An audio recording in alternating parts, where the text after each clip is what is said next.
como les decía antes de los comerciales, en enero de este año tuvimos la oportunidad y muy agradecidos que nos haya tomado la llamada Luis Carlos Díaz allá en Caracas, en un momento muy difícil que se estaba viviendo en el hermano país de Sudamérica.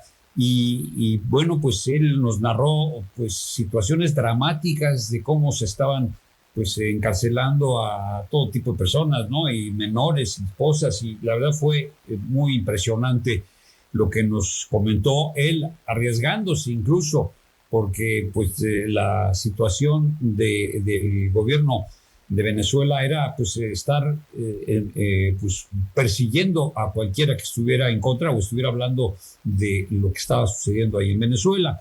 Y ahorita él está en algún lugar seguro fuera de Venezuela y nos toma la llamada y yo agradezco mucho, Luis Carlos Díaz, gracias de verdad por tomarnos la llamada y platícanos, ¿cómo ves esta situación que se está viviendo con este amago de Estados Unidos con tres barcos, tres destructores que se están acercando a las costas de Venezuela?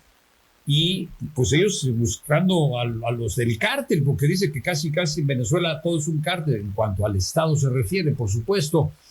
Buenas tardes aquí y donde estés también, pues buen día, ¿no? Cuéntanos, Luis Carlos, buenas tardes de nosotros. Un abrazo gigante y muchas gracias por la confianza. Miren, lo que estamos viviendo los venezolanos es la continuación, por supuesto, de la crisis que no ha sido atendida. Un país además que fue abandonado por otros países de la región que en algún momento acompañaron el proceso electoral y luego lo dejaron de lado cuando el chavismo se robó las elecciones. Y estoy hablando directamente de países como México, Colombia o Brasil. Y bueno, en este momento Estados Unidos escala las amenazas contra Nicolás Maduro y quienes le rodean en el poder. El relato que tienen es el de nominarlo como un grupo narcotraficante. Sin embargo, cuando digo relato, no es para quitarle razón ni para quitarle peso. Desde hace muchos años se habla en Venezuela de una estructura de narcotráfico que es parte del Estado venezolano, distinto a como ocurre con otros países de América Latina, donde es posible diferenciar al Estado del narcotráfico. Son actores distintos, incluso a veces en conflicto, a veces se le combate. En Venezuela, esa situación, como ha sido velado por organismos internacionales o por Transparencia Internacional, no es así. En Venezuela el Estado aprovecha toda su infraestructura, acceso a puertos, aeropuertos, rutas, carreteras, control territorial, fuerzas armadas, para servir de tráfico de estupefacientes. Muchos van a Colombia, muchos van a Europa y muchos van a Estados Unidos. Entonces, Estados Unidos ha hecho este movimiento que ya había realizado anteriormente, que es un movimiento marítimo, presencia y de presión. No se espera ningún tipo de invasión o bombardeo, ese tipo de cosas, al menos hasta hoy, pero sí es un elemento de presión que se suma a otro, que es aumentar una suerte de orden de captura o una recompensa sobre Nicolás Maduro hasta $50 millones. Para que tengan una idea, el más alto en Estados Unidos había sido Osama Bin Laden con $25 millones, y bueno, ustedes en México tenían al Chapo en 8 o en 12 millones. Entonces, Nicolás Maduro es 50, lo que significa un poco la gravedad de la situación. Oye, la situación que nos dices, pues debería de implicar, o está implicado, por supuesto, las Fuerzas Armadas de Venezuela. No hay división en las Fuerzas Armadas, están totalmente comprometidas con el régimen de Maduro. A esto le llamamos vamos a decir, las economías irregulares. En Venezuela, desde la llegada de Hugo Chávez al poder, las Fuerzas Armadas fueron ideologizadas, fueron politizadas, dejaron de estar en el centro de la nación, al servicio de la República, dejaron de ser neutrales, dejó de importar la formación castrense, y empezó a importar más la lealtad a Hugo Chávez. Todo el sistema fue devastado en esos años de gobierno. Hubo varias purificaciones donde sacaban a los disidentes, encarcelaban o quedaron exiliados. Estoy hablando del año 2002 al 2004. Y bueno, a todos se les acusaba de conspiradores, de lo que sea. Ya cuando llega Maduro al poder, ese sistema está consolidado. De hecho, Maduro ha tenido un solo ministro de defensa, que es Vladimir Padrino López, que era desde la era de Hugo Chávez. Que imagínense un ministro de defensa que tiene ya más de 12, 13 años al frente, y quien controla todo este grupo de militares que están ahí por sus lealtades ideológicas del chavismo. O sea, no están allí por méritos profesionales, ni por combate, ni por nada más. Entonces, es distinta la historia de los militares en otros países. Oye, Luis Carlos, buenas tardes. Te saluda Justo Couto. En este mismo sentido, entiendo que el llamado cártel de los soles se llama así precisamente por las insignias militares que portan pues quienes son sus principales miembros. Según esto es correcto? Generales, sí.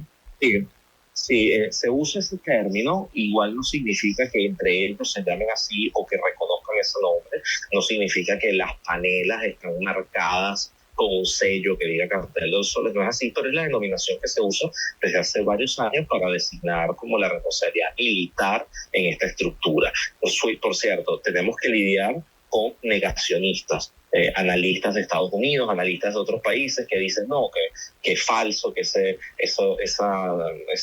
relato es falso, pero es que la realidad es que Venezuela es el trampolín de mucha de la droga de América Latina y facilita su traslado hacia otras partes. Entonces, recordemos que en la estructura del narcotráfico, el asunto de la distribución es donde hay un gran valor agregado, más allá de la materia prima. Entonces sí, esto existe. Y claro, hay que decir que también en el mundo militar hay otros negocios como la minería de oro y diamantes en el arco minero. Por favor, si pueden buscar arco minero del Orinoco en Google, sería interesante para que vean que en Venezuela hay un territorio más grande que Bulgaria, que está siendo totalmente explotado por militares y por irregulares para extraer oro.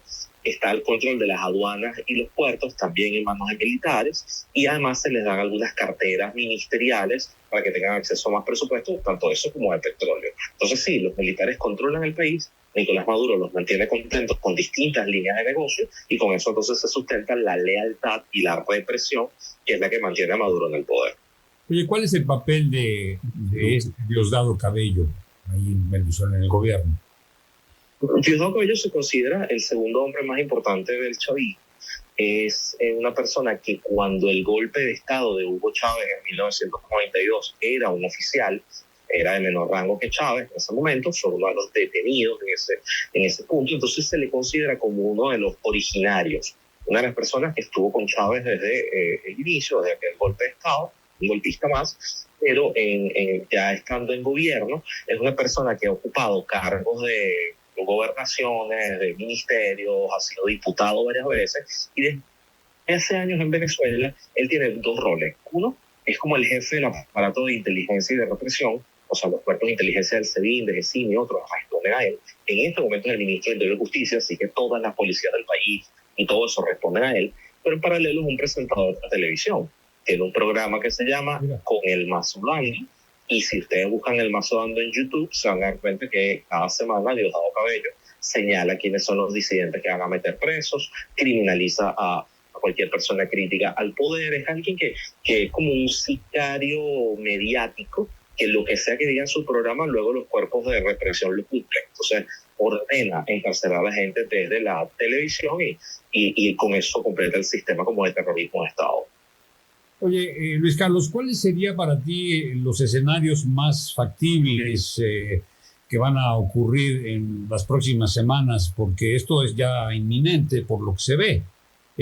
¿Crees que realmente esta sea un operativo de extracción muy cuidadosa, pero para lo cual me imagino que Maduro debe estar muy bien perpetrado, ¿no? ¿Cuáles serían para ti los escenarios que pueden ocurrir? Y yo estoy del lado de los escépticos. Yo siento que esto es un elemento de presión, pero que sigue siendo presión simbólica, no es todavía una presión fáctica real, porque, por ejemplo, esto no está siendo acompañado de nuevas incautaciones financieras. ¿Okay? Es como muy un asunto de mover barcos para evitar que haya tránsito marítimo de droga, pero bueno, la droga también es dinero que se mueve en sistema financiero, y no estamos viendo ni nuevas incautaciones, ni nuevos presos, ni nuevos señalamientos a socios y facilitadores. Probablemente más que una extracción, más que un ataque, lo que se esté buscando es algún tipo de quiebre interno en la estructura de poder, en la alianza de poder, y esto lo que hace es poner a prueba a Maduro, a Diosdado, a quienes le rodean, bueno, para ver si alguien intenta negociar con Estados Unidos por su cuenta. Todavía no estamos viendo un escenario que pueda ser calificado como una agresión o una intervención, que yo sé que eso tiene como un hijo con la izquierda latinoamericana. Pero es que además estamos en otro momento de la historia, y es que Donald Trump ha cometido errores en muchos países, y pensar que lo de Venezuela pudiese salir bien porque sí, digo porque sí en el sentido de que todavía no están todas las explicaciones, nos pone en un terreno muy raro. Entonces, estoy más del lado de los escépticos, esperando a ver cómo se desarrollan bien estas cosas, y siento que lo que están es tratando de presionar un quiebre interno. ¿Qué tan cierto es esto de la confiscación, según Pam Bondi, que es la fiscal de Estados Unidos, de más de 750 millones de dólares de propiedades a Maduro en Estados Unidos? Y también que también tiene negocios de huachicolo, de gasolina. ¿Qué tan cierto es esto? No, es absolutamente cierto, pero además la cifra es muy discreta. Cuando Pam Bondi habla de los 700 millones de dólares, es lo acumulado hasta ahora. Son los últimos 4 o 5 años, y sí, allá hay propiedades, allá hay caballos, allá hay aviones, allá hay mansiones en Estados Unidos, dinero congelado en cuentas bancarias. La Organización Transparencia Venezuela ha detectado ya más de 4.000 millones de dólares congelados a aliados de Maduro en más de 24 países distintos. De hecho, hay juicios de corrupción contra chavistas en México con el tema de la leche de mala calidad que vendían al sistema de reparto de comidas en Venezuela. O sea, en muchos países la corrupción del chavismo ha llegado, y estas cifras son pequeñas. Pequeñas digo porque hay personas del propio poder que ellas mismas tienen miles de millones de dólares. Entonces, estamos hablando de miles de millones, una sola persona. Gente que tiene más dinero que Messi o Cristiano Ronaldo juntos, o que Michael Jordan.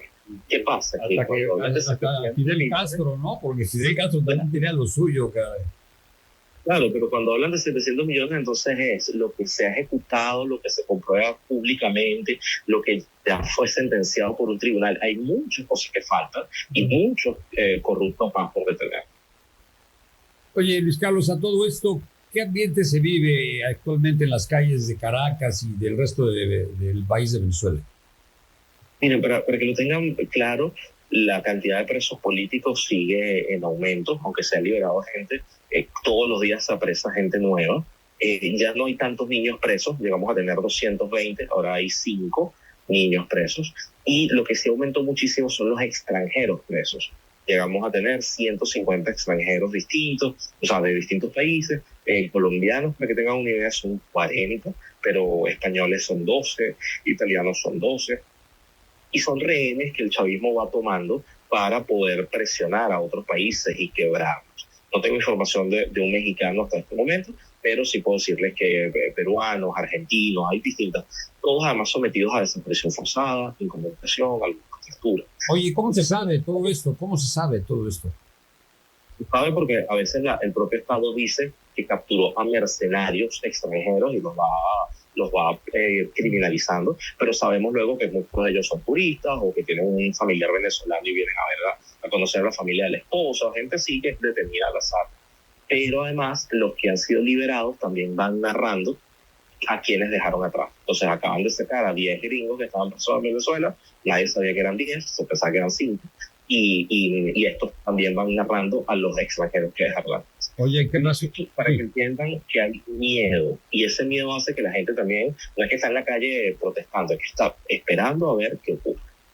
Oye, ¿qué razón me das de Corina Machado y que está en España, que es el que supuestamente ganó, el que ganó las elecciones? Y claro, Edmundo González está asilado en España. Edmundo González puede moverse por el mundo y está haciendo un lobby internacional importantísimo.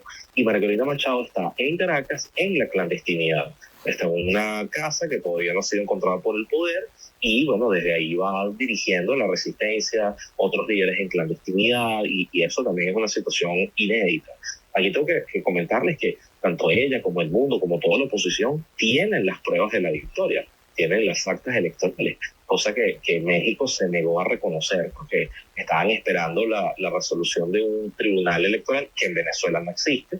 Entonces, esta situación hace que la fuerza de la verdad también hace que mucha gente sepa que va a haber un quiebre, que va a haber un cambio, que pueden pasar cosas, pero que bueno, ya se agotaron muchos métodos civiles, democráticos, de todo lo que la ciudadanía podía hacer. Por eso es que esperan a que la presión internacional también ayude.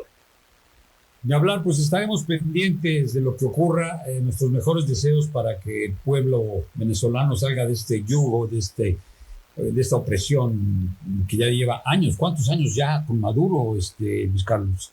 18. Maduro desde finales de 2012 y Hugo Chávez desde principios de 1999. Así que todo, más allá que mi vida adulta, o sea, desde niño han estado en el poder. Hablar. Pues mucha suerte, nuestros mejores deseos, repito, y yo espero que nos permita seguir platicando más adelante de acuerdo a lo que vaya ocurriendo en este bello país de Venezuela. Un abrazo gigante, gracias por la solidaridad. Un abrazo de vuelta para ti, Luis Carlos Díaz, desde algún lugar seguro de este planeta, y que pues te sigas cuidando mucho, por favor. Hasta luego. Bueno. Él es Luis Carlos Díaz, un pues activista, un periodista y defensor de los derechos humanos. Y pues ¿cómo ven? O sea, una situación que creo que es ya insostenible, ¿no?